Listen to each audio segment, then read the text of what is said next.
Our final speaker before that panel is Hifsa Haroon-Iqbal, who is the West Midlands lead on Prevent for the Department for Education. So Hifsa, if you'd like to join us. Thank you.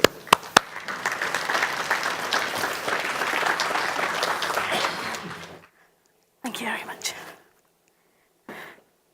Okay, good afternoon, everyone. I'm glad it's not as warm up here as it was down there anyway. I was worried about all these lights. As has been said, my name is Hifsa and I work for the Department for Education. I'm the regional Prevent lead for universities, colleges, and alternative providers. So I do everything, all things related to education, post-16 education. I've just got to put a few slides on there because, like myself, you've probably noticed that Prevent is something that is never out of the press. It's always there, it's in newspapers, on social media. People always seem to be talking about Prevent in some way, shape or form. There were a couple of reports that were released last week. There's some new information that's coming out later on this week as well. But there is always something about Prevent, what it is, what it's about, how people feel. A lot of the information that is out there, in all fairness, is quite negative. People do have some very negative, some worrying perceptions about what Prevent is. But hopefully, by the end of the next 20 minutes, I might have given you a bit of a different feel, an understanding of sort of where I'm coming from. So just to run through a few slides. Prevent, as you may be aware, is one part of the government's counter-terrorism strategy, which we shortened to Contest. It's also called the strategy of the 4 Ps, where we have protect, prepare, pursue as the other 3 Ps. And they are very much as they say on the tin. Protect is about strengthening and protecting our borders, our infrastructures, public spaces from an attack.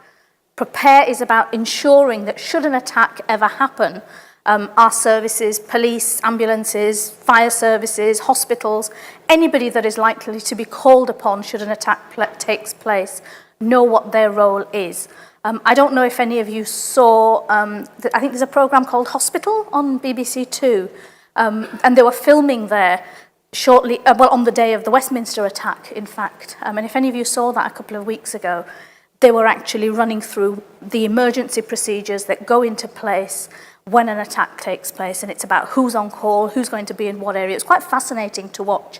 I had to stop watching when they said the first person who's coming in is the attacker, and at that point I turned over. I thought, I really don't want to see this. But it was a fascinating programme. And Pursue, unfortunately, is, as it says on the tin, and we've all seen far too many examples of that. It's about stopping, catching terrorists, preferably before they do anything, but unfortunately, as we've seen, it tends to be after the event. Prevent is different. Prevent is different from the other 3. Prevent is very much about stopping people from getting involved in something that could potentially take them down the route of either supporting terrorism or committing a terrorist offence themselves. It's about safeguarding. It's about ensuring that people have those facilities available to them so that where they may be getting involved in something, and there's a possibility they could go down another route, that we try and support them and we prevent them from going any further. It's about challenging ideology, whatever that ideology is, wherever it might be coming from. It's about protecting vulnerable individuals. It's about working with institutions and with organisations to ensure that they know what their role is around this particular strategy. The other thing that we can't ignore, alongside the Prevent strategy, which is very much advisory, is the duty. And the duty commenced in February of 2015, and that basically puts an onus on institutions, universities, colleges, schools, to pay due regard to the threat that somebody could be drawn into terrorism. It's basically saying, you need to do your bit. You need to ensure that people have got the right level of support, you have the right level of understanding to try and safeguard young people. How do we do that? What is it about? the duty actually lays out a number of areas. Now, I'm going to very quickly run through the next slides because there's a lot of information on them, but hopefully you will be able to get the slides. But I think it's important just to point out what those areas are in which we talk about paying due regard. On each of the slides, on the left-hand side, you've got what the duty says. So you have to have risk assessments, action plans in place, and it says that each institution should carry out a risk assessment which assesses where and how students and staff may be at risk. And on the left-hand side, and this applies to the next slide, it gives you an idea of what you should be doing, how you should be doing it, and I will make sure that everybody does get these slides. But just to ask a quick question from this particular slide, it says on the second bullet point down that the CTLP should be used to inform the risk assessment, to brief appropriate staff and understand local, national, international risks. Can I just have a show of hands? How many of you have heard of the CTLP, or the Counter-Terrorism Local Profile? Okay. Have any of you ever attended a presentation where you are made aware of what the real risks are in the areas that you are working in, where you are based? Okay, so we've had a few people. This is a document that's produced every 2 years by the police. And it is something that there are different levels of it. Understandably, because of the information that they have, they're not going to tell us, what's actually happening, but they can give you a vague idea of what the risks and those threats are within the areas that you work. And it's really important that you link in with people like myself in order to get that information. It's very easy for us to say, you need to be doing this. But the question that you will rightly ask is, well, actually, why? What is it that's going on where we're based that makes it necessary for us to do these things? Risk assessments, partnership working. Partnership, well, this isn't something that we can do on our own. There are lots and lots of different organisations, local authorities doing this work, voluntary groups that are doing this work. The key person that you need to be linking in with, depending on where you're based, is your local authority coordinators. If, for example, you're based in Birmingham, Birmingham City Council has a local authority coordinator, but your key contact needs to be your further and higher education prevent lead. So if you're based in the West Midlands, that is me. Please make sure you do take my contact details at the end if we haven't already been in touch. I know I recognise a few faces, few familiar faces, but it's really important that you do work very closely with your coordinator to ensure that you're getting the support that you need in order to make sure that you're sort of abiding by the duty. Staff training is one of the big areas that we look at, and it's really very much about ensuring that you understand what the issues are and you know what to do. If something were to occur, if you had concerns around individuals, if there was something in the news that you were worried about, how are you going to deal with it? How are you going to handle it? And there are lots and lots and lots of training packages that are available on the market. There's a number of electronic packages that you can access on the Home Office website. There are also a number of private companies, I hasten to add, that are also doing training around prevent. Best advice I can give you if you want to save some money, again, go onto the Home Office website, contact myself. There are a number of different packages. You don't have to pay for any of this training. It is all provided free of charge. So please do take up that offer. It's not very often. Please don't ever quote me on this and don't put it up anywhere. It's not very often the government will give you something and say, here, just take it. We ain't going to charge you anything for it. So if you have got the ability to do some of the training packages that are there, please do them. They are very, very good. And they can be adapted to whatever your particular needs are as well. Online safety is a big one. People constantly say to me, where's all this happening? Where's all this radicalisation taking place? Where is it coming from? Is it happening in mosques? Is it happening in community centres? Where is it happening? My answer is that actually I believe, and I think there's a lot of people here who now understand that a lot of this is taking place online. If you look at the stuff that is on social media, on Facebook, on Twitter, on Instagram, on Snapchat, there are about 100 different social media channels that are available. And in a period of 6 years, something called the Counter-Terrorism Internet Referral Unit has taken down 1,000 items that were terrorist-related material. The worry, of course, is particularly on things like Twitter. As soon as they take material down, people put stuff up again. But it is something that is a big, big issue, and it is something that you need to be aware of, particularly if young people are accessing, accessing the internet through your Wi-Fis, through your systems as well. And again, there's lots of things that you can do, lots of systems that you can put into place. It's not always about ensuring that, you have to pay thousands and thousands of pounds to put certain measures into place. But you do need to make sure that you're doing something.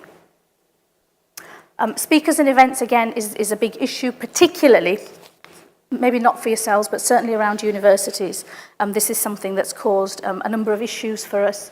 And it's about ensuring that if you have people who are coming in to speak to your young people, you know who they are, what they're going to be speaking about, you know what their background is, and it's not something that's going to come in and is going to surprise you by the nature of what they're talking about.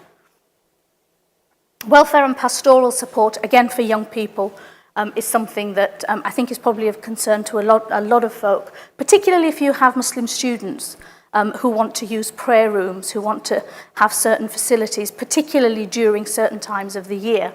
And it's about saying, well, okay, if we are providing a facility, how is that facility going to be managed? Is it something that anybody can have access to? Is it something we're going to allow external speakers to come in? How are we going to vet the use of those spaces? People want to be able to practice their faith when they're in schools, when they're in universities. There's nothing wrong with that. But it's about ensuring that they are kept safe. One of the other things that you are probably aware of is something called channel. And again, there's a lot of misconceptions about channel, about what channel is. Channel is actually a voluntary scheme. And if a concern is picked up around a young person, and it's felt that they may be going down a particular route and they need some support, a referral is made, which allows the police and the local authorities to talk to the individual and actually ask whether they need some help. Now, the way that this is done, it's actually a multi-agency partnership process that is used, and a panel is formed of all sorts of different people. We've had mention of prisons earlier on, so you will have local authority representation on there. You may have people from education, from housing, from prisons.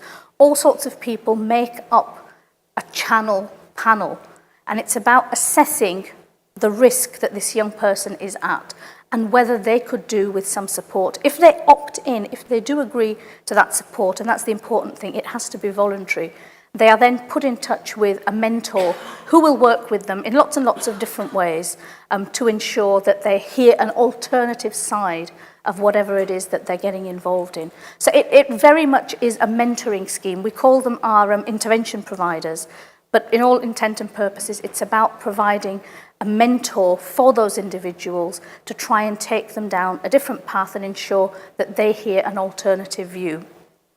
There's a lot of misinformation around about what channel is as well. But as I've said, it is purely voluntary. If a young person says, we don't want to get involved, then clearly that is a concern if there are serious concerns around the individuals, but then there are other things that can be put into place as well. I just very quickly want to touch on the security threat, because this is something that, it's part of the world that we are living in. Why do we talk about prevent? Why are we talking about counter-terrorism? Why are we talking about radicalisation? The current threat to national security is at severe. And that basically means that the chance of an attack on UK mainland is highly likely.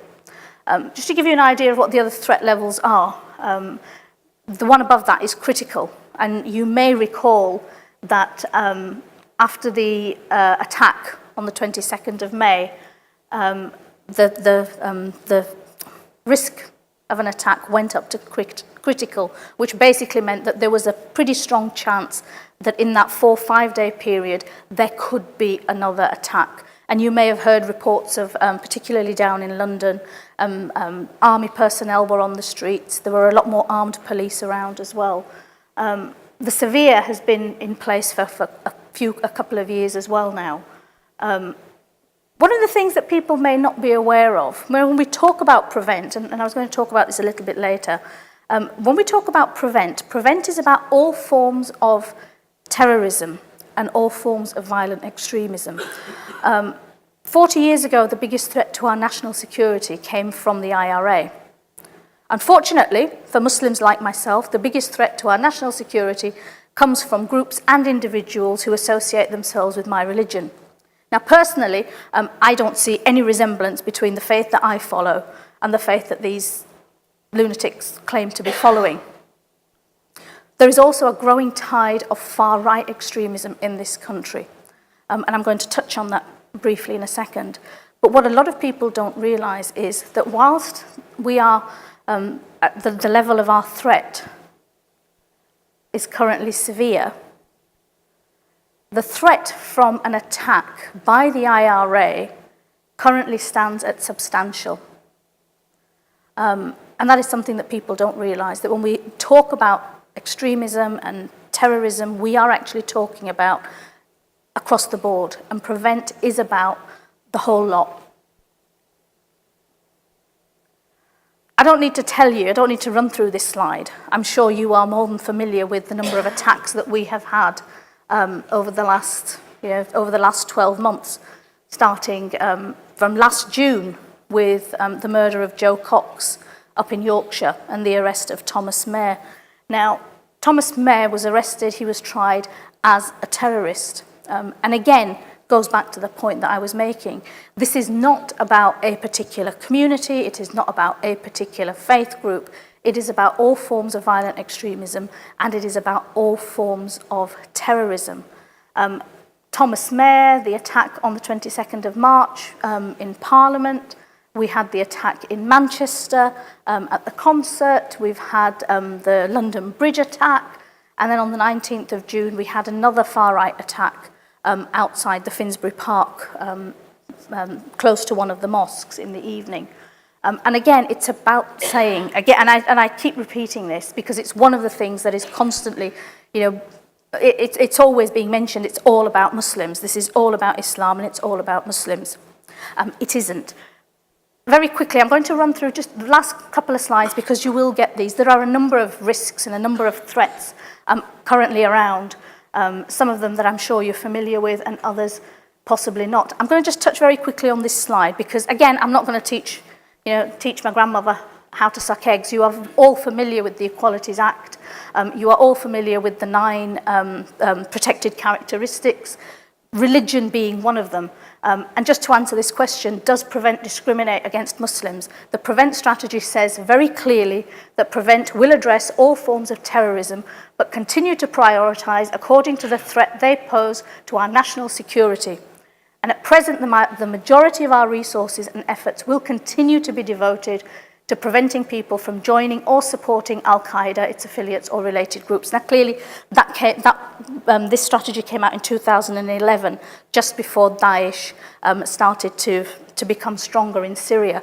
But it's the facts underneath that are really, really important to this. 30% of cases that are supported by Channel nationally are currently coming from the far right. And in some parts of the country, that's 50%. Now, that's not a small number. I've talked about the Joe Cox murder.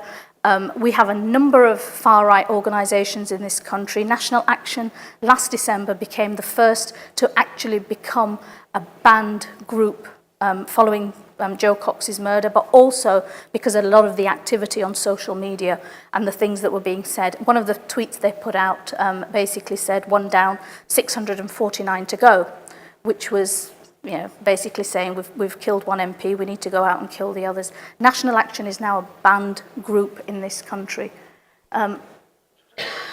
If you get an opportunity, have a look at this report. This is one of the 2 reports I alluded to earlier that came out, it was on the 5th of July, and it talks about what the Prevent duty actually means.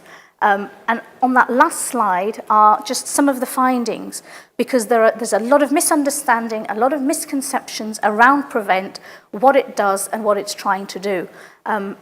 just some of the quotes from the report up there. Please do have a look at the report, and if not the full report, certainly have a look at the brief summary that you will be able to find online as well. I have really done a whistle-stop tour through all of those slides. I'll probably be around for a little while. If there's anything more specific you want to know, please do ask. On my website, I have recently put up a long blog addressing some of the misconceptions about Prevent. Please do take a read of it. I think you might find it interesting, to say the least. Thank you.